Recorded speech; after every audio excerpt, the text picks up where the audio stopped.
গতকাল দুপুরে শোবিজ অঙ্গনে চরম উত্তেজনাপূর্ণ মুহূর্ত বিরাজ করে।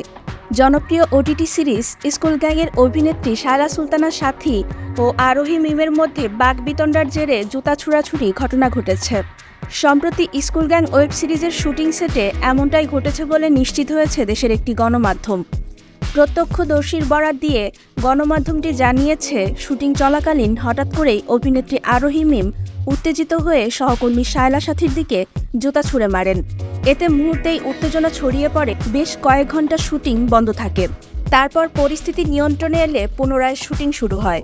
জানা গেছে, পুরনো বিরোধের কারণে এমন ঘটনা ঘটেছে।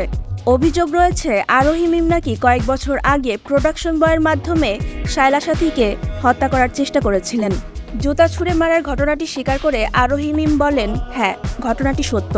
শায়লা সাথী অনেকদিন ধরেই সবাইকে বলে বেড়াচ্ছে আমি নাকি তাকে হত্যা করার চেষ্টা করেছি। আসলে সাথী আমাকে পছন্দ করে না। সর্বশেষ 1 বছর ধরে সাথী আমার পেছনে লেগে আছে, কারণ সে আমাকে নিয়ে জেলাস ফিল করে। তিনি যোগ করেন, আমাকে নিয়ে তার এত সমস্যা কি আমি জানি না। সে বানোয়াট ও ভিত্তিহীন কথাবার্তা বলে মানুষের মধ্যে আমার সম্পর্কে বাজে জিনিস সৃষ্টি করছে।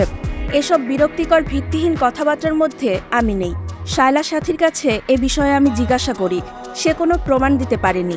তারপরেও সে মিথ্যা কথা রটিয়ে বেড়াচ্ছে। শুটিং সেটে এ নিয়ে ঝামেলা হয়েছে। আমি তার গায়ে হাত তুলেছি। আমার কন্ট্রোলের বাইরে গিয়ে এগুলো করতে হয়েছে। এদিকে শায়লা সাথীর বিরুদ্ধে অভিযোগের বিষয়ে তিনি কোনো মন্তব্য করেননি। আর্থিক সজীব ও শায়লা সাথীর মধ্যে সম্পর্কের কথা শোনা যাচ্ছে।